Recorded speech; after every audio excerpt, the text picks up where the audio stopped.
Our Aquinas 101 program has reached 100,000 subscribers on YouTube. Will you help us reach more souls? Support our mission by sending a gift at thomisticinstitute.org/keepthecamerasrolling. No spaces. That's thomisticinstitute.org/keepthecamerasrolling.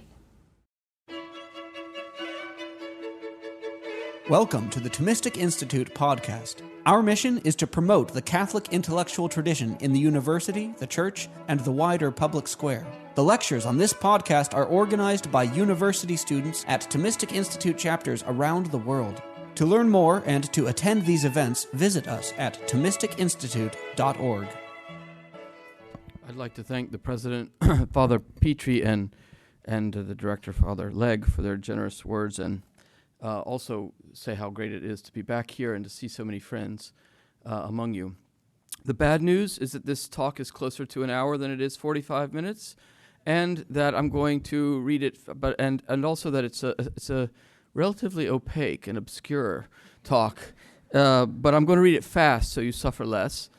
The good news is that this talk has clear theses that emerge gradually, so that if you either fade out and come back in at the end, or pay attention all the way through, you will find that I do eventually present an argument. In a major work from the year 2012, Jan Aertsen, the Dutch Protestant expert in medieval studies, characterized the philosophical thought of the High Middle Ages as transcendental thought. Aertsen notes that the terms transcendentalis and transcends in 14th century medieval parlance can be taken to mean typically one of two things. First, and most commonly, these terms signify those aspects of being that transcend any particular genus or species of being, features of existence that enter into all that is insofar as it exists, and the classical list includes being, unity, truth, and goodness. Second, transcendental denotes that which is most ultimate and noble, that which transcends all finite and dependent realities, namely the unknown mystery we call God, the Creator. These two senses of transcendental are related. The study of the transcendental characteristics common to all being alert us to their created character, as they all share or participate in common perfections of being in a finite way. Each of them is a derivative and limited instantiation of existence, having a given unity, truth, and goodness. Nothing we experience is the cause of its own existence, but rather all things we know immediately participate in being and derive their existence from others. They are thus indicative of a more common background field or horizon of beings, a global composite, in which each being plays a limited role and is only ever a limited instantiation of that to which we can predicate existence, unity, truth, and goodness. But a multiplicity of derived realities points us towards a hidden ground and cause of all that participates in existence, from which all things receive their being. They thus point us towards an unknown but transcendent and hidden exemplar of being, the mystery of God, who is unlike all things that come forth from God. Now, as is well known, there's a very different modern use of the term transcendental that emerges in philosophy in the 18th century work of Immanuel Kant, exemplified in his foundational book, The Critique of Pure Reason. Kant is concerned to effectuate what he vividly denotes as a Copernican revolution in metaphysical research. What previous generations took to be features of the external world of beings, he takes to be features of our interior subject, the agent of knowledge who is actively construing a view of the world. As previous generations came to understand the sun as the center of the solar system rather than the earth, so we should rotate and understand the human being as the source of those metaphysical structures we designate to understand about reality. So they're coming from us rather than from the realities themselves. The subject, the transcendental subject, is the ground or foundation of the categorical forms of understanding of the world we actively perceive, as these categories emanate from us, from our understanding, as the condition of any possible interpretation of the world provided in causal terms. Famously, the notion of God on this view comes not from our study of the world, but is that of a heuristic explanatory fiction, albeit an inevitable and even natural one, an ideal notion of an ultimate unifying cause behind all causes, by which we aim through all our intellectual investigations at a systematic and coherent explanation of all things. You might say God is a very useful idea for instigating in us the ambition to construe the world as if it made sense.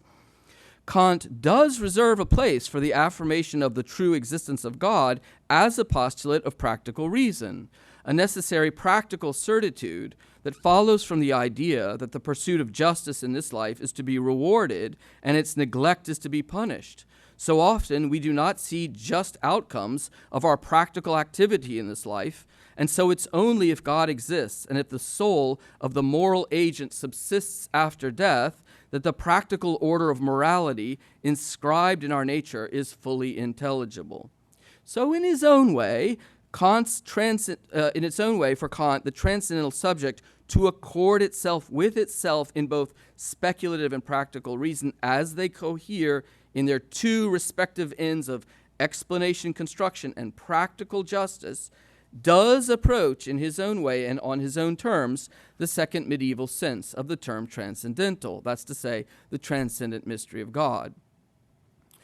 It is unsurprising that in the 20th century, Catholic theologians fell into deep division regarding the prognosis of the viability of medieval notions of metaphysics as transcendental philosophy, especially in regard to the critique of Kant and his reorganized notion of philosophy in the service of the modern anthropology and ethics of the transcendental subject.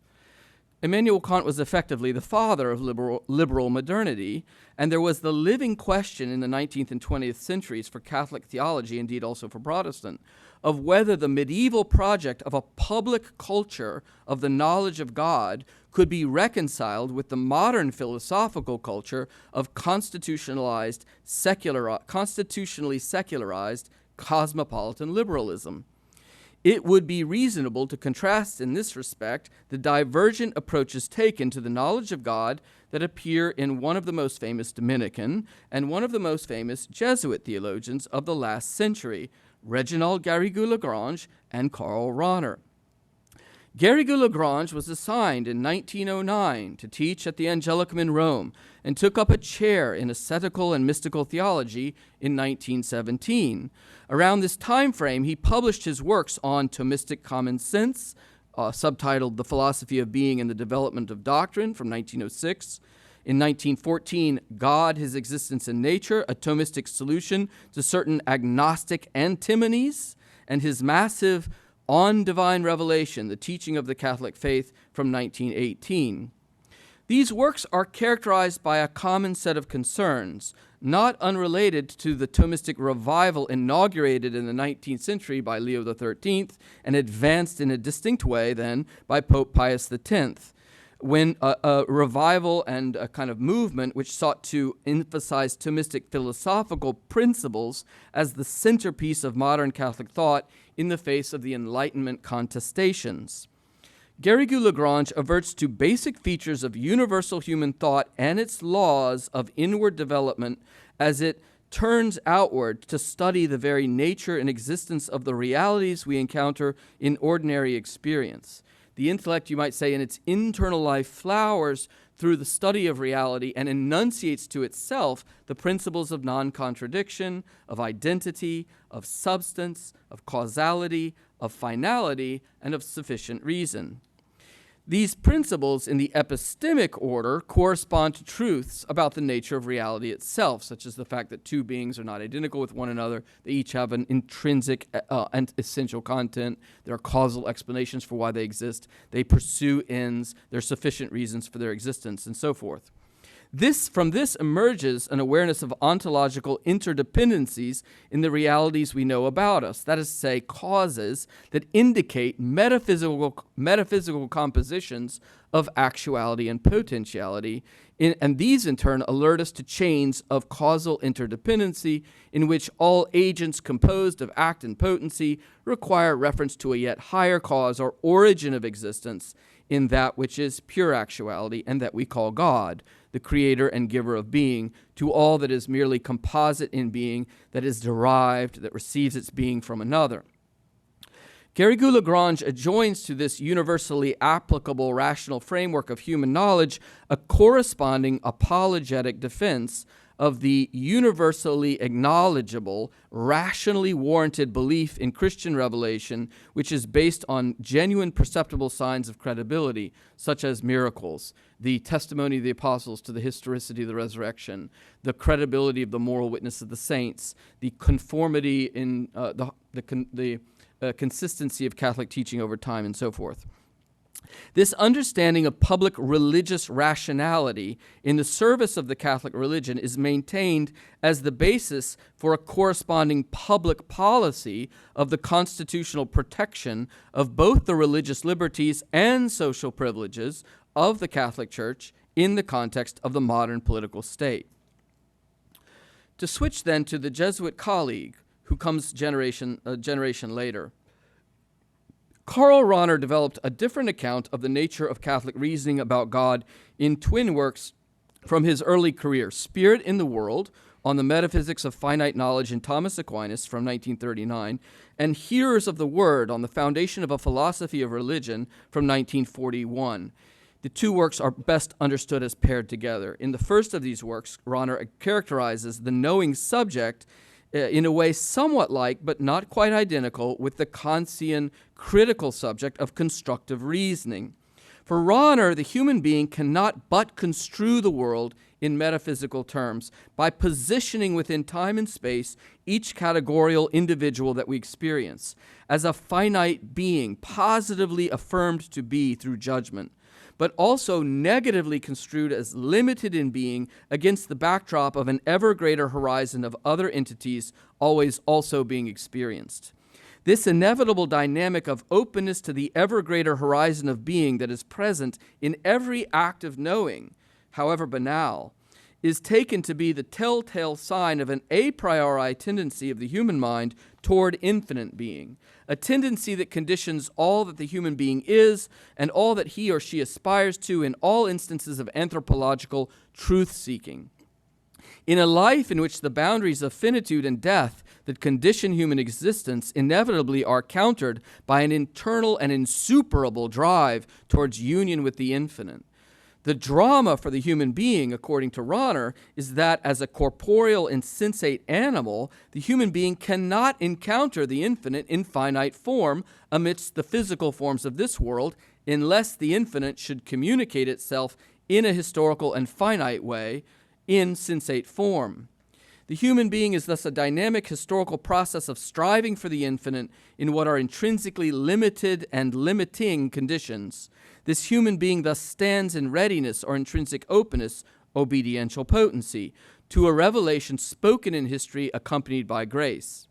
God's self-communication to human beings by grace in the economy of revelation takes on its epitomal expression then in the Incarnation, in which the infinite mystery we call God, who remains otherwise unknown to human reason, is expressed in a finite form of life in the person of Jesus of Nazareth, in his life, passion, and resurrection.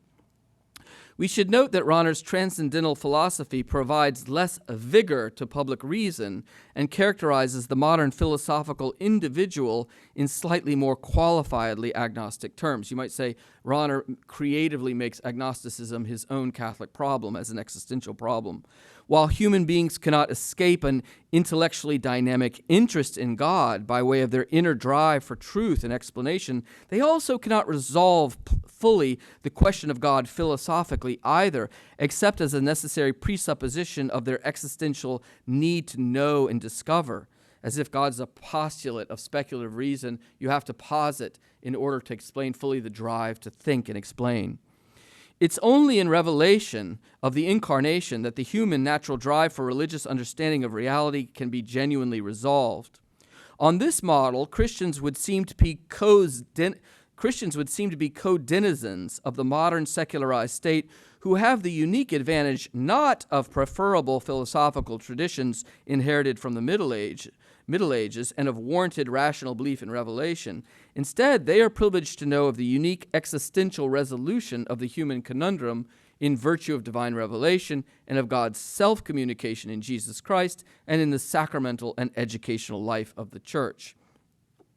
Both of these modern visions of the human encounter with God and the reasonableness of human philosophical openness to Christian revelation have great strengths. And I take that each of them, in their own way, express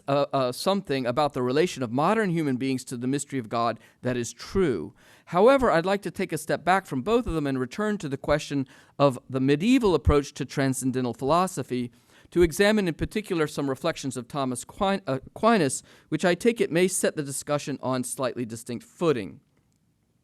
So to move back to the Middle Ages is to move back before the great divide that happened in modern philosophy between those who privileged the study of the external world of empirical norms, by which I mean to indicate people like Locke and Hume, and those who privileged the internal world of rational laws, by whom I mean people like Descartes and Kant. The common doctors of the medieval period sought to resolve the external metaphysical ways towards ultimate explanation, but also pay attention to the interior epistemic ways of the studies of human knowledge and desire. And they did so in a different mode from what we find in most influential modern philosophers. Now, I mean by the external pathway, the route followed from reasoning metaphysically from the nature and existence of realities we perceive externally to the necessary postulation of some first transcendent origin, exemplar, and final end of all things that we call God. And I mean by the internal pathway the route followed from reasoning anthropologically or epistemologically from those interior conditions of human thinking, desiring, and willing to the transcendent condition of possibility for these interior activities. Philosophers of the High Middle period differed notably from one another in how they undertook each of these two approaches or ways and how they correlated the two, but they were typically all in agreement with a more general point as they sought to keep them together as both being distinct but related pathways to the transcendent. We might even say with deliberate anachronism that for the great medieval doctors, the interior transcendental subject develops its own innate natural inclinations towards God just to the extent that it undertakes a metaphysical ascent to God by way of the exterior study of the transcendental features of reality. By studying metaphysics, we become more our interior selves. Bonaventure is instructive in this regard as a point of comparison and contrast with Aquinas, who I will come to. On the one hand, Bonaventure affirms that God in his infinite being, perfection, and goodness is the first thing known by the human intellect, as if the numinous, imperfect gaze of the mind upon the very nature of God through the medium of a conception of the divine perfection is the epistemic condition of possibility for every other thought about created being. God is the first known, and all else is known in the light of God, even if we're not actually aware of this. And that's a complication that's very interesting in Bonaventure's thought. It's not surprising, then, that following Anselm, Bonaventure will also entertain the so-called ontological argument, the argument from the very idea of God as perfect being, the idea of God as perfect being, to the conclusion that such a being must exist not merely in idea, but in reality, given that the idea of perfection necessarily includes the idea of real existence. So if God can be conceived of as perfect, then he must be, because what is perfect is. If we can conceive of that which is most perfect, this can only be because God truly exists in his infinite and mysterious perfection that transcends our comprehension, but that is the ground of possibility for every other thought we have either of God or of his finite creatures that have their limited being, perfection, and goodness from him derivatively. At the same time, Bonaventure is also concerned to elaborate the external pathways of argumentation for the existence of God from the realities known in the senses, understood precisely in their transcendental features of existence, unity, goodness, and so forth. He thus also makes arguments to the demonstrative positing of the existence of God from the consideration of the real but limited perfection and goodness of forms of beings that we encounter through experience and know intellectually through metaphysical analysis. So the existence, order, and goodness of the external world for him bears the trace of its creator, from whence we can derive metaphysical names for God as unoriginated goodness, as transcendent, and as one. It is interesting to note that in Bonaventure's thought, the epistemic circle of rotation moves from inward to outward, from the inward knowledge of God in the soul to outward confirmation of the knowledge of God in external things, and then back inward to the upward ascent into God by mystical life in grace. In a way, this is the opposite to Aquinas, who begins from the outward things to achieve metaphysical knowledge of created realities by studying the observable realities around us, and then from this ascends to knowledge of the transcendent origin and end of the same realities. Let's say he goes from the external realities as existing to God. This knowledge gained through the senses is correlated then by Aquinas to an interior drive toward perfect contemplative and scientific knowledge, as well as the desire for happiness and beatitude, as I will come to. Despite its Platonic Augustinian orientation, or perhaps because of it, Bonaventure's way remains a potent form of Catholic thought that provides characteristics required for any theological philosophical viewpoint that aspires to be of perennial and universal or common importance, and to have a referential commonplace in the wider intellectual life of the Church. Namely, these four features can be underscored, and here I am actually now finally making a thematic claim about what you have to do if you want to be a common doctor. First, Bonaventure's philosophy provides avenues for the consideration of ways human beings may attain natural knowledge of the one God, the transcendent creator of all things. Second, this occurs through the medium of philosophical reflection, so that all that exists and has other transcendental properties, such as unity, truth, and goodness, may be understood in light of the mystery of God, and so too it follows that all the disciplines of learning that study natural realities can be coordinated to one another and understood in light of the mystery of God and the science of theology, which is itself in turn informed by a metaphysical reflection, register of reflection. In other words, the second criteria that Bonaventure meets is that he can give a way to articulate the unity of all sciences and subject them reasonably to a natural knowledge of God, and that in turn to a thematic consideration of the revelation of the Trinity. Third, Bonaventure's notion of a predication of names to God will allow him to develop within Christian theology as such a theory of the inner life of the Trinity through a consideration of the eternal processions of the Word and the Spirit, so that he may in turn consider all of reality in a Trinitarian light as an expression of Trinitarian creativity or emanation from the Trinity. And fourth, Bonaventure can provide reasons of fittingness for the incarnation of the Word as a recreative initiative of God the Holy Trinity entering into our human life so as to draw the minds of all human beings back up towards their unacknowledged source, rotating the gaze of the mind back upward towards the most primal and unoriginate of realities, the Father who eternally begets the Son and spirates the Spirit, from whom all things emanate forth in being, including the human being, made in the image of the Trinity, reflected in the threefold faculties of personal memory, intellect, and volitional love. Now, Thomas Aquinas, of course, provides us with a different vision, and it bears thinking out why he might be considered a common doctor of the doctrine of God, not only in the epochs succeeding the 13th century, but even in our contemporary context. Toward this end, let us consider briefly in turn first his external pathway to God, then his internal way, and the corresponding notions of a revelatory epiphany of deeper truths that remain rationally unknown, but are communicated to us fittingly by means of the incarnation of the Word and in the distinctively Trinitarian revelation of the inner life of God and of the human being as imago Dei. And this will allow us to return to the question of modern Catholic theological aspirations and of Aquinas as common doctor in the modern era. Now, Aquinas offers more than 5 arguments for the existence of God, including various arguments from the consideration of the real distinction of essence and existence in creatures, considerations of time and eternity, potency and act, order and divine providence, the hierarchy of perfections found in reality that requires something transcendent, and appeals to the first mover of the immaterial operations of the human soul. Such arguments from reason for the existence of God are strewn throughout the work of Aquinas, and it's difficult in reality to enumerate how many arguments for the existence of God are to be found in his work. I would even go as far as to say that definitive scholarly analysis of this topic is still lacking.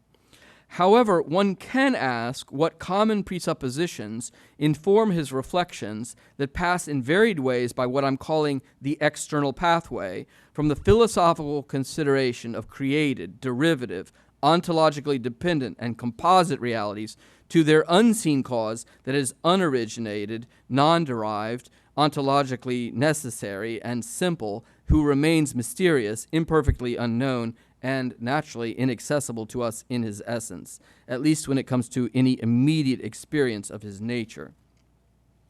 There have been many attempts to characterize what common metaphysical presuppositions underlie all of Thomas Aquinas' theistic arguments. Etienne Gilson famously claimed in the 6th edition of Le Thomisme that the real distinction between essence and existence, as Aquinas articulates it in Creatures, stands behind all of the arguments, or at least behind the 5 ways from Prima Pars, question 2, article 3 of the Summa Theologiae, which is the famous text. Perhaps more plausibly, to my mind, Lawrence Dewan has argued that the 5 ways correlate roughly to 5 Aristotelian causes: material, efficient, formal, exemplary, and final, each expanded out to the highest and most ultimate horizon of causal explanation, leading to God. Garrigou-Lagrange, meanwhile, argues that all such argumentation rests upon the consideration of act-potency compositions of various kinds found in creatures, denoting dependencies in the causal orders, so as to conclude from these to the considered awareness of God as pure actuality and as the primary cause who alone is unqualifiedly necessary in the order of existence.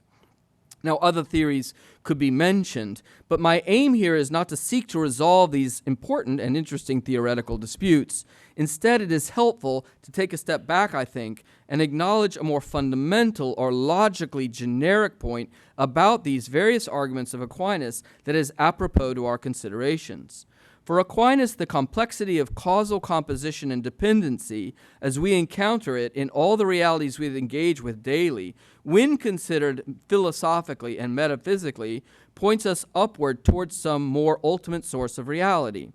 Any study of the transcendental notions of being, thus, eventually arrives at a consideration of this kind, since the beings we encounter, in which existence is common,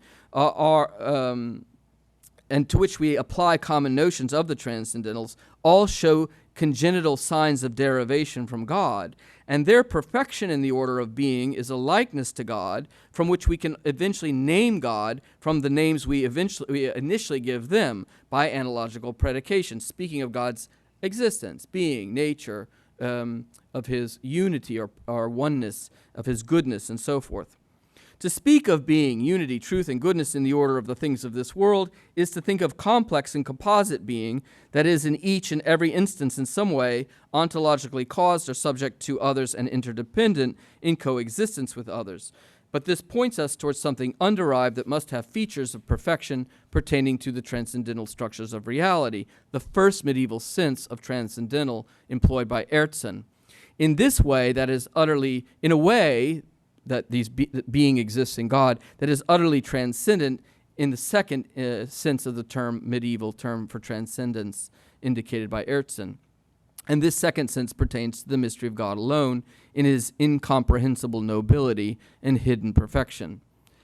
Now, the reason I'm averting to this transcendental form of thinking in Aquinas in this twofold form indicated at the start of the paper is that this form of inquiry, as he envisages it, also most deeply affects the internal life, the internal way, the tendential aspirations of the mind and the heart toward truth and love. It thus touches directly upon the internal way toward God and the likeness between Aquinas and those modern thinkers who seek to delineate a structure of the transcendent subject always already ordered toward God, however implicitly or vaguely, in each act of noetic aspiration to the truth. So permit me to make this point about the interiority of Aquinas' ascent toward God briefly in 3 stages. First, it's clear that Aquinas begins the study of metaphysics from the study of the principles of being, not the consideration of the epistemic conditions of understanding, which I take it that both Garrigou-Lagrange and Rahner, in 2 diverse and opposed ways, do undertake. So I think he differs from them a little bit. However, he is clear enough about the fact that in the mind's search for understanding of the causal constitution of the field of being, the mind engages with the truth of being as intelligible and with the goodness of being as appetible. So in seeking the truth about being, one is indeed seeking the native good of the human mind. And in seeking to possess the goodness of being, one is seeking the native good of the human heart or will. Second, we encounter here a theory in Aquinas of a twofold motivation for the dynamic pursuit of the truth and goodness of being, leading up even through the medium of creatures into a reflexive desire for God in himself. I mean, why worry about whether the world shows you that God exists and whether he's sovereignly good, and why you should be motivated to think about it philosophically even? Aquinas has an answer to that question from within philosophy. The human person, Aquinas argues, is motivated by the search for the causal explanation of things in such a way that when a causal explanation permits us to attain knowledge of a cause through the medium of its effects, but not knowledge of the essence of that cause in itself, we do inevitably desire to know the cause in itself to see the essence of the cause. You find a dead body in the room before the lecture because the person was electrocuted, but you don't know which circuit electrocuted them. You do want to know the cause. It's very profound in us. And so similarly, the existence of the world raises the question of where it came from, but also who it came from and who he is. Aquinas employs this argumentation in Summa Theologiae, Prima Pars, question 12, article 1, 12.1 of the first part,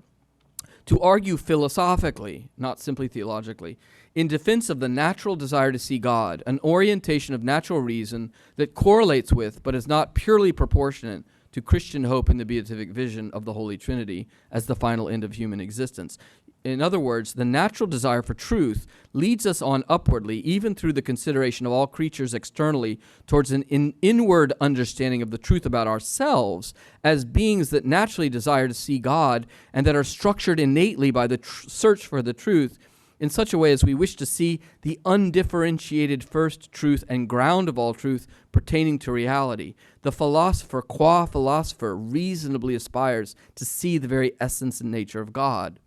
This just is the sort of reality that we are, even in each and every instance of knowing and of desiring knowledge, so that just as each finite being, in its intelligible truthfulness, is an ontological participation in the transcendent, unknown, primordial truth of God, the external world has a truth about it that comes from God, so every act of human knowledge is a noetic participation in created intellectual form, in the uncreated life of God as verbum, or intellectual activity in pure actuality. We participate in knowing and resemble the uncreated knower.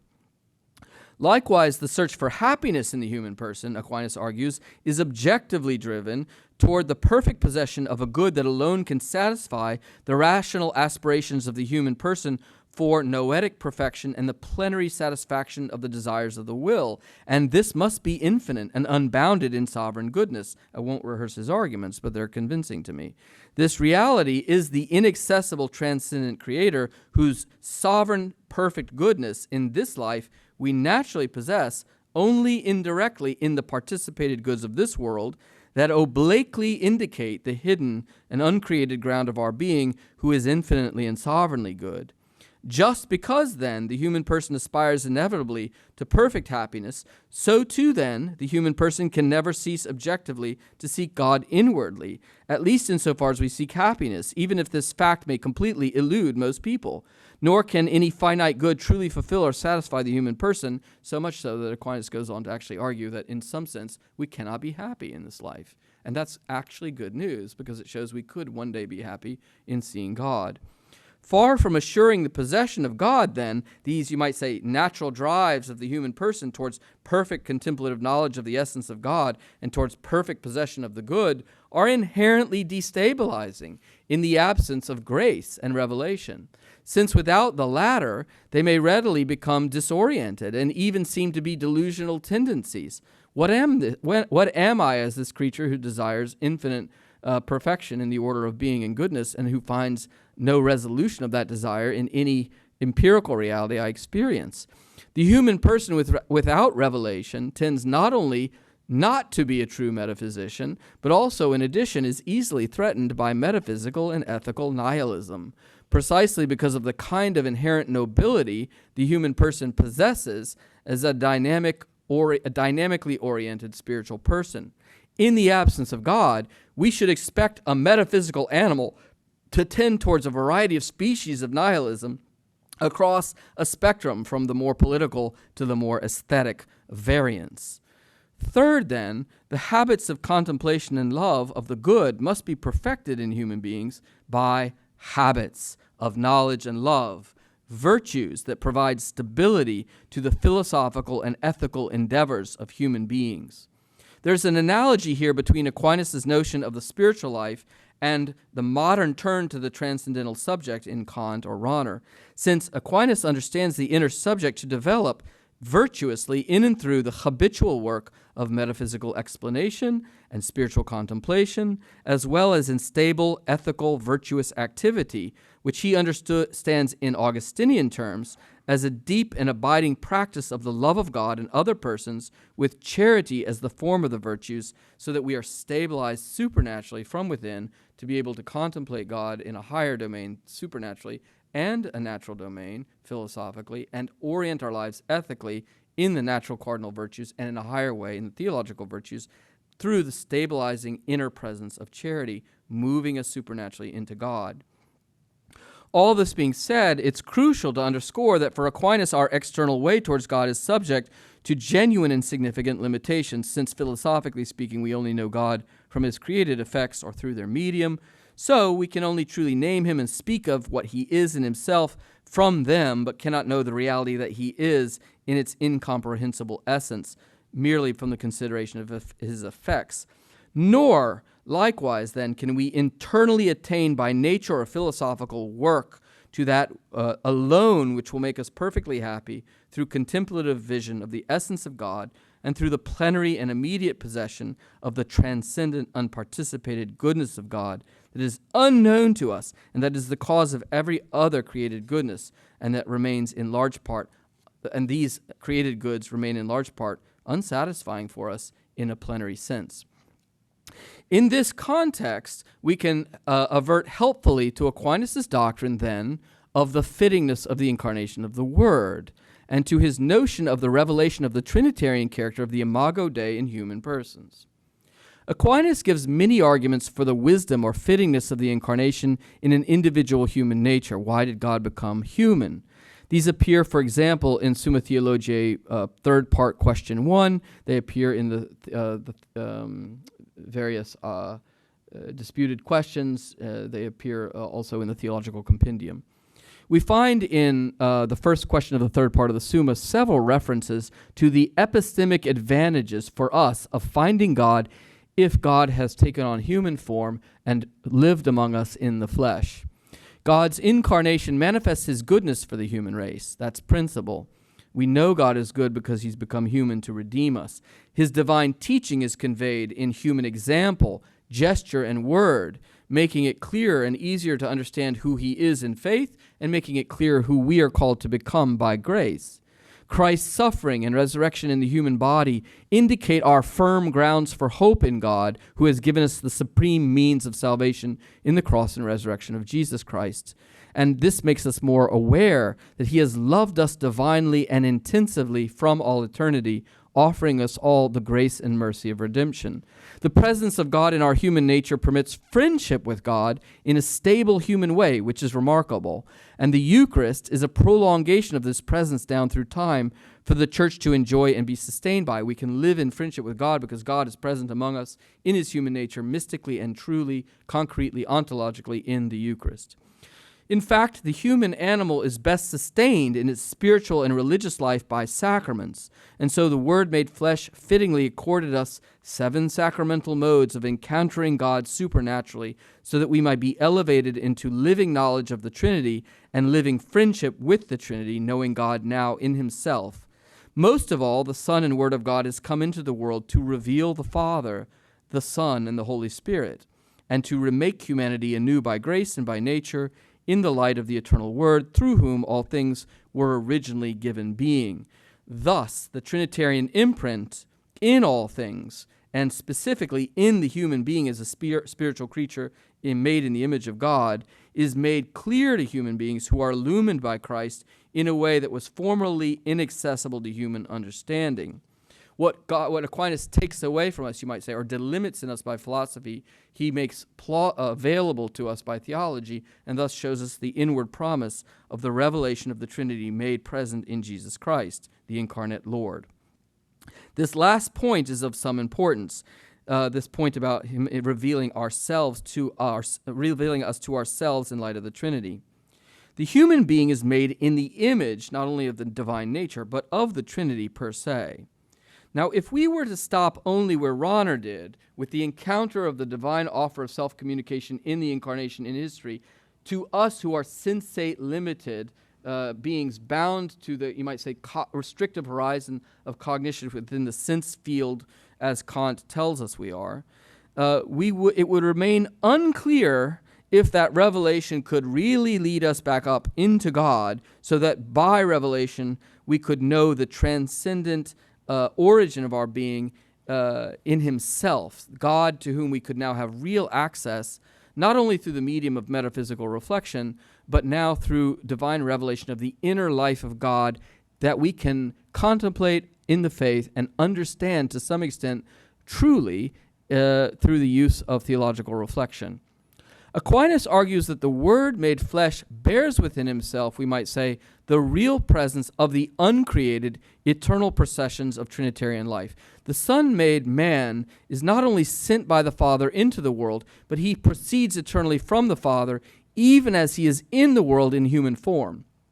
And the Spirit sent by the Father through the Son is the Spirit of the Father and the Son, who proceeds eternally from the Father and the Son. So in short, on Aquinas' account, we can come to know from the sending of the Word made flesh who God is in himself in his eternal processional life, even if we know him obliquely in faith and through the medium of revelation in the Word of God. Furthermore, we can come to learn that human beings are truly in the image of the eternal processional life of the Trinity, precisely in this inner spiritual life that we noted earlier characterizes our inward dynamic development, our movement back to the origin of being through the search for the truth and the search for the love of goodness. According to Aquinas, the substantial autonomy of the human person as an agent who is a seeker of knowledge and love is an image of the eternal Father, who communicates spiritual being and autonomous life to the human person created in his image. Just as the Father eternally generates the Word and inspires the Spirit of love, so we, as autonomous, rational agents, eternally are truth seekers and love seekers, or goodness seekers. The intellectual life of truth seeking and contemplation in us is then an image of the Word and Son, the Verbum, who derives from the Father all that the Father is, who derives from the Father all that he as Son is, as the Father's subsistent wisdom, through whom all things are made. While the volitional life of love of union and of happiness in us, pursuing the good, seeking happiness, this is an image of the Holy Spirit, the uncreated spiration of love, who is common to the Father and the Son, the uncreated eternal gift of mutual love, shared between them from all eternity. We come from the Trinity, but we are also each little personal trinities, little processional entities who can commune with each other, but more importantly even, can commune with the God who has made us in his image to return to the Trinity. These observations are pertinent even in modernity because they suggest that for Aquinas, due to the revelation of the Trinity provided in the Incarnation, we can understand the ultimate cause of the world in Trinitarian terms and can also understand our own deepest motivations and our own best and highest selves in this same light, in the light of the Trinity.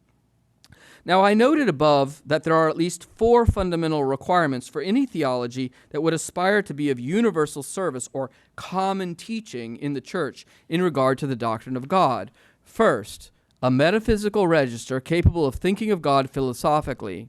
Second, a capacity to think universally of all things in light of God and to unite all disciplines of learning and relate them to theology as the ultimate science of explanation. I mean, by theology, sacred doctrine of the study of revealed truth about the Trinity. Third, a capacity to conceive of the inner life of processions in God, the Trinity, the eternal processional life of the Trinity, so as to contemplate God in himself effectively in the faith, including by the use of philosophical reason placed in the service of theology. And fourth, a capacity to understand aptly the incarnation of the presence of God in human nature.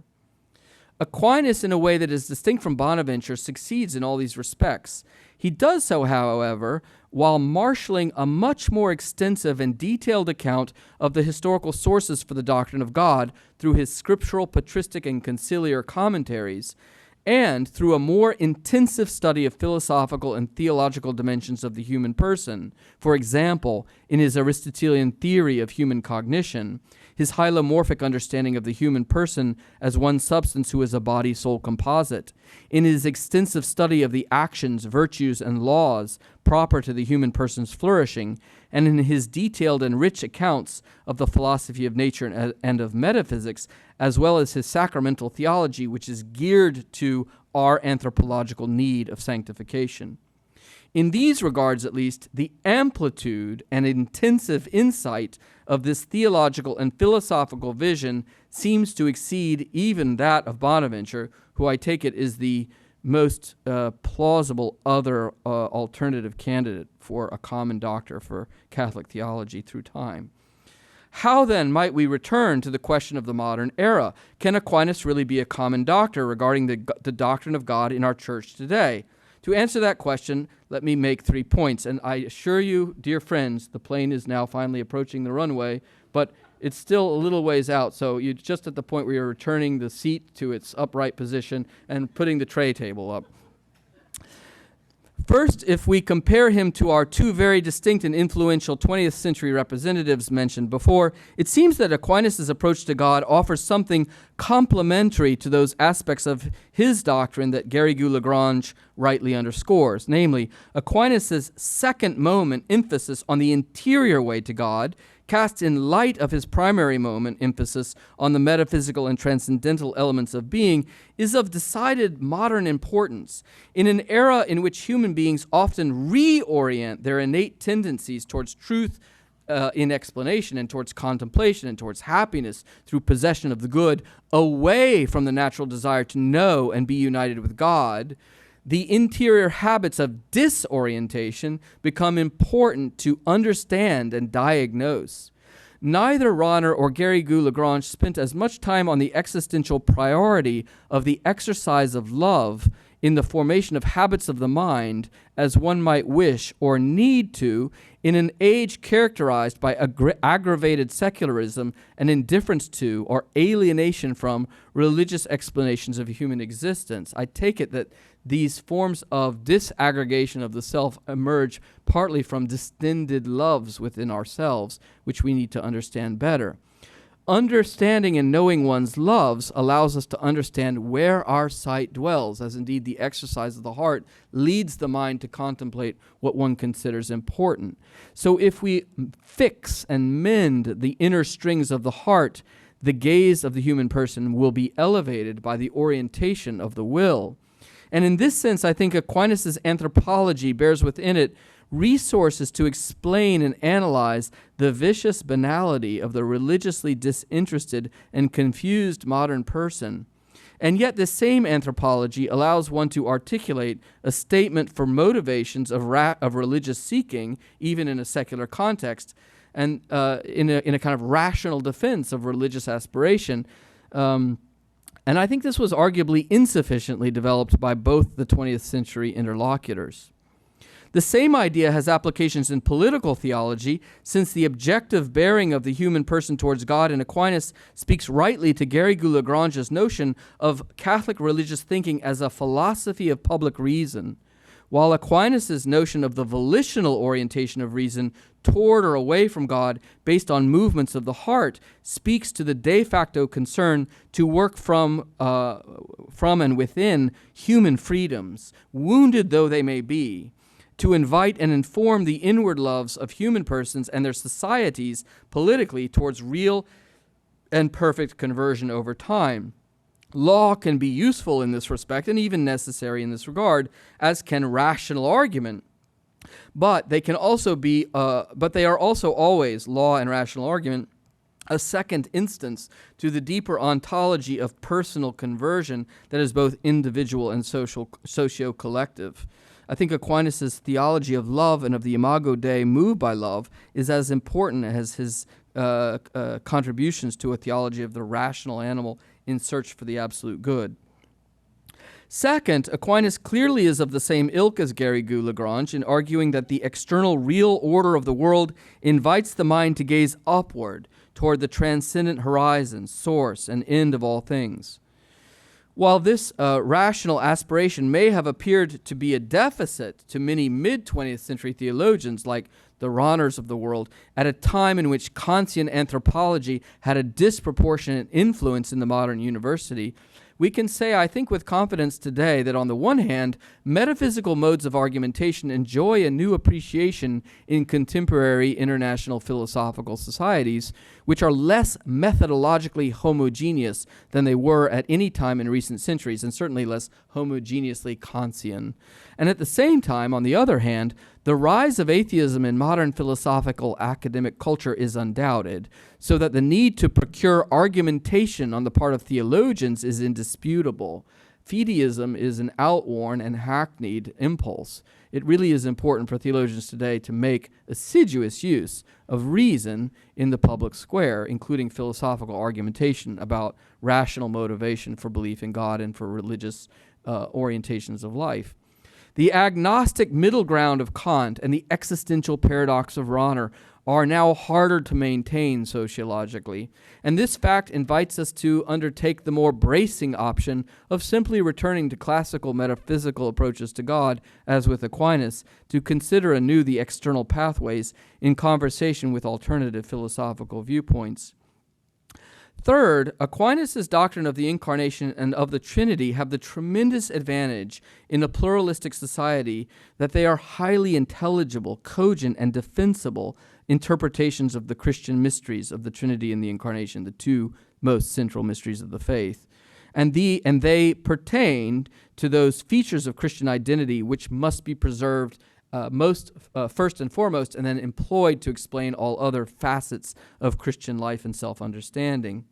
Because Aquinas can understand something of the eternal mystery of the processional life in God by his analogical theological forms of reflection that allow him to say in what respect the Trinitarian life is immutably eternal and vital, Aquinas also understands something of what God is that has been revealed to us in the economy of the missions of the Son and the Spirit. In other words, he can both speak about who God is eternally and how the eternal God is rendered manifest to us in the life, death, and resurrection of Jesus and in the sending of the Holy Spirit who is among us. He does so against the backdrop of a philosophy that aspires to knowledge of God, but as we've said, that cannot fully achieve what it desires, so that the higher light of knowledge of the eternal Trinity that has now dawned in the Incarnation and Resurrection appears as a yet greater achievement and gain for reason given from supernatural revelation than that which is derived from natural reason. But that's also truly and genuinely perfective of natural reason in its own line of inquiry and tendential desire as it seeks to know the first cause. Likewise, the doctrines of the Trinity and of Jesus Christ, as Aquinas understands them, allow one to reread from the interior all of the human experience, including the anthropological vision of man noted above that is so incisive and specific to Aquinas' theological and philosophical vision. In other words, he gives us a Trinitarian way to understand what is deepest, best, and most real in the human person. So I hope now to conclude briefly in one paragraph with incautious prophecy. It is sometimes said that at the start of the third millennium we live not in an epoch characterized by controversy concerning the nature of God, the Holy Trinity, revealed in Christ, as was the case in the 4th to the 7th centuries, the time of the great Trinitarian Christological councils. Nor do we live in an age characterized by controversy concerning the church and the sacraments, as in the 16th century. but rather we live in an age characterized by a new and as yet developing controversy concerning the nature of the human person as an embodied spiritual animal, characterized by dipolar male-female complementariness and reproductive capacity to transmit human life responsibly, as a being made in the image of God.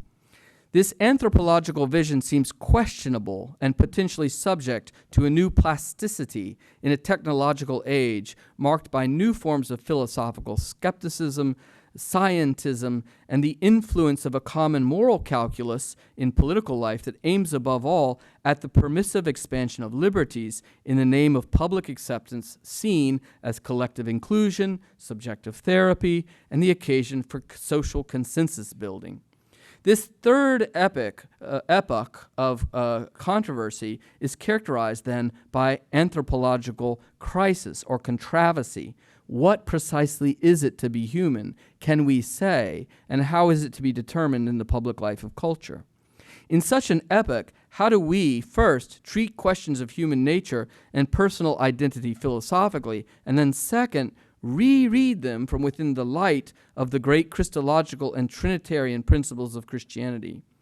For this purpose, as well as for those enumerated above, Aquinas' teaching should prove most useful. Thus, even in the beginnings of the third millennium, and perhaps especially at this juncture in culture and history, his thought seems apt to serve a role in the Church as that of common doctor for the doctrine of God. So, long live Thomism. Amen. Thanks for listening to this lecture on the Thomistic Institute podcast. The generosity of people like you makes this podcast possible. If you enjoy these talks, please consider showing your support at www.thomisticinstitute.org/donate. Your donation of even $1 helps us reach more college students and many others with the powerful truths of the faith, and it ensures that we can keep publishing top-notch lectures on this podcast. Thanks a lot.